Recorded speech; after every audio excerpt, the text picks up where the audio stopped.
A reading from Acts chapter 2, verses 1 through 21. When the day of Pentecost arrived, they were all together in one place. And suddenly there came from heaven a sound like a mighty rushing wind, and it filled the entire house where they were sitting, and divided tongues as a fire appeared to them and rested on each one of them. And they were all filled with the Holy Spirit and began to speak in other tongues as the Spirit gave them utterance. Now there were dwelling in Jerusalem Jews, devout men from every nation under heaven. And at this sound the multitude came together, and they were bewildered because each one was hearing them speak in his own language. And they were amazed and astonished, saying, Are not all these who are speaking Galileans? And how is it that we hear, each of us, in his own native language?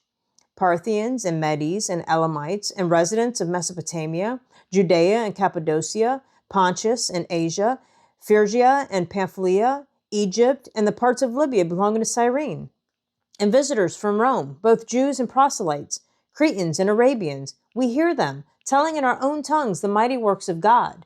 And all were amazed and perplexed, saying to one another, What does this mean? But others mocking said, They are filled with new wine. But Peter, standing with the 11, lifted up his voice and addressed them, Men of Judea, and all who dwell in Jerusalem, let this be known to you, and give ear to my words, for these people are not drunk, as you suppose, since it is only the third hour of the day.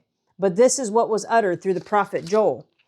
And in the last days it shall be, God declares, that I will pour out my spirit on all flesh, and your sons and your daughters shall prophesy, and your young men shall see visions, and your old men shall dream dreams. Even on my male servants and female servants, in those days I will pour out my spirit, and they shall prophesy. And I will show wonders in the heavens above, and the signs on the earth below, blood and fire and vapor of smoke. The sun shall be turned to darkness, and the moon to blood, before the day of the Lord comes, the great and magnificent day.